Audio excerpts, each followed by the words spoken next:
Welcome back to HerPath to Profit, the show where we help business owners like you make smarter financial decisions that lead to growth, stability, and profit.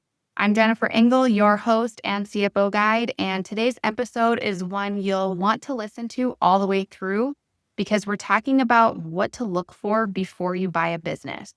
If you've ever thought about expansion through acquisition or even just wondered what goes on behind the scenes, this episode will give you a roadmap.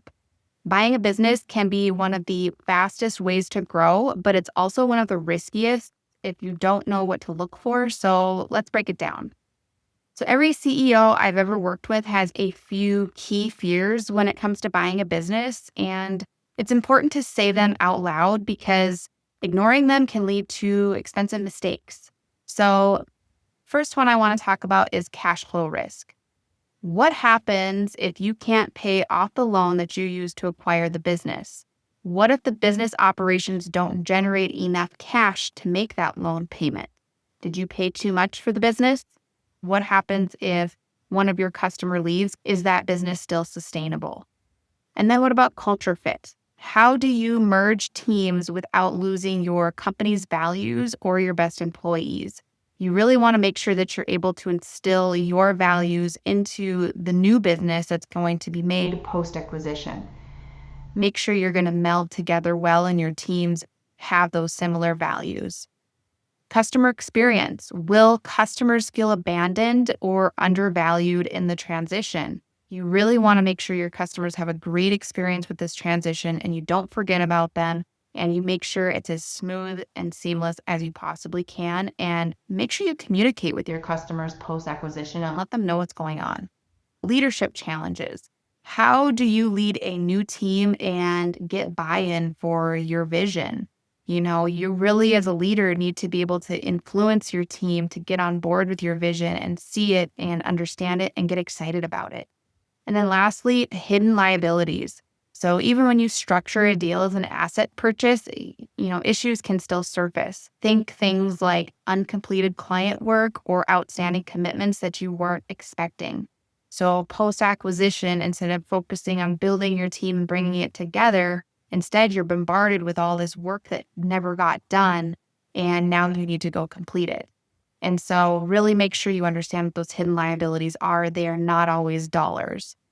These fears, they are normal, and the goal of due diligence is to reduce them, not to pretend they don't exist.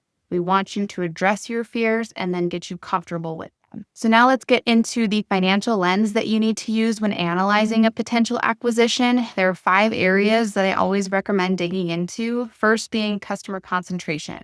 If one customer is representing 30 to 40% of the revenue and they walk away, are you still able to make the loan payment?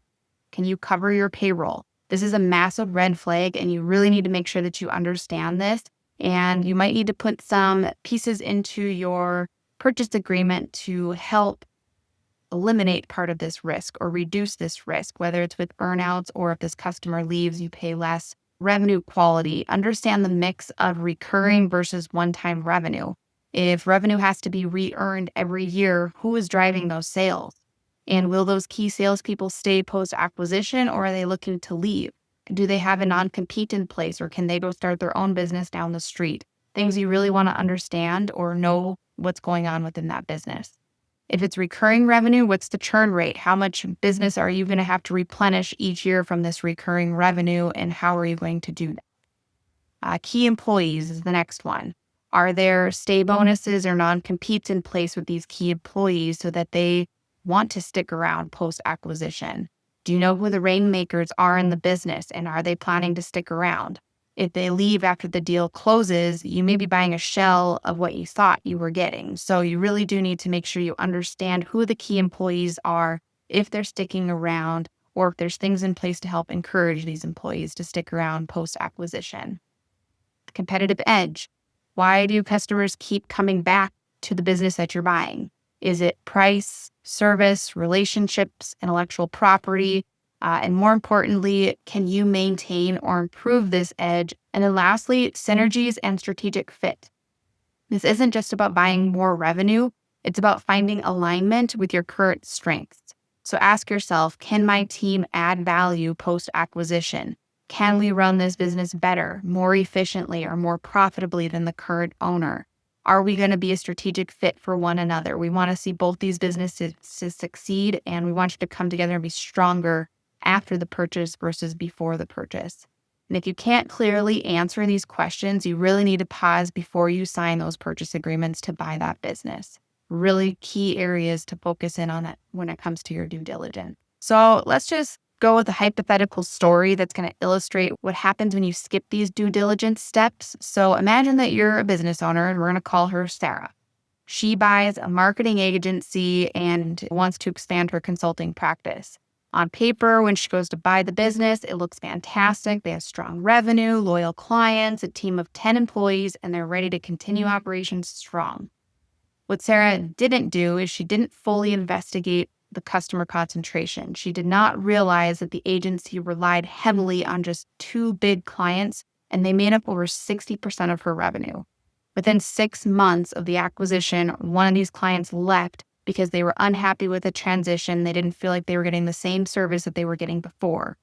Suddenly, the business couldn't generate enough revenue to cover the loan payments, and it was even struggling to meet payroll.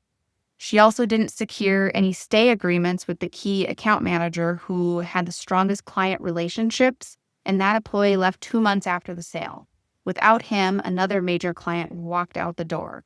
So now what looked like $1 million acquisition quickly turned into a financial and operational crisis that Sarah now had to deal with.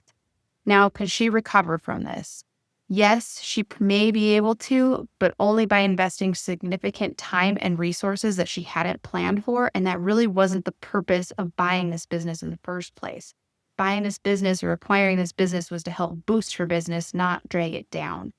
So had she done some deeper due diligence, she may have been able to negotiate a lower price, maybe structured in some earnouts, or even just walked away from the deal completely after figuring out these couple things.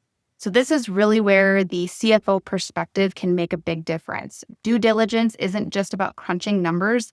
It's going to be about stress testing that cash flow under worst case scenarios, evaluating the human side. Will culture and leadership align after this purchase? Checking operational efficiencies. Where will the synergies come from? And aligning the deal with your long-term strategy. So think of it this way. Buying a business should accelerate your goals, not derail them. That's why having a financial partner in the room, someone who isn't emotionally attached to the deal, who can help you see the risks and opportunities that you may miss because you are very excited about buying this business. Because all you're seeing is the potential and not always being challenged about what risks you should be considering as well. So here are just some of the big takeaways from today. Don't just look at the top line revenue when buying a business. You really need to dig into how it is earned, who drives it, and whether it's sustainable post-acquisition. You also always need to assess customer concentration and employee retention risk. So if you have high customer concentration, you really need to reduce that risk by potentially doing some earnouts or having language in the agreement that if that customer leaves, the purchase price goes down. Employee retention risk, there are things that you can be putting in place to reduce that risk of the employees leaving you, especially the key employees. Then you need to also understand the competitive edge of the business that you're buying and ask yourself, can I maintain this? Is this going to help both businesses, my business, the new business, the merger, everything? Is this going to be a good fit for everybody? And then lastly, you just need to make sure the acquisition aligns with your broader strategy, not just your growth ambitions. It really needs to help boost you and take you to the next level. Both the existing business and the new business merge together. They should benefit each other. This is your first acquisition, then it just needs to boost your goals and what you're trying to reach. But remember, the real value of an acquisition is not just what you're buying, but what you can build on top of it. So really keep that in mind. If you're considering buying a business or even just starting to explore what that might look like, don't go in blind. Get the right financial guidance. This is what we help business owners with every day, building financial clarity, testing different scenarios, and making sure you don't just grow bigger, but you grow stronger with purpose. So if you'd like to talk through your acquisition plans or just see if it's the right time to expand, book a strategy call with us. You'll find the link in the description below. And thanks for tuning in to Her Path to Profit. If you found today's episode valuable, please subscribe and share it with another business owner. And stay tuned for our next episode where we'll continue unlocking the path to profitable growth.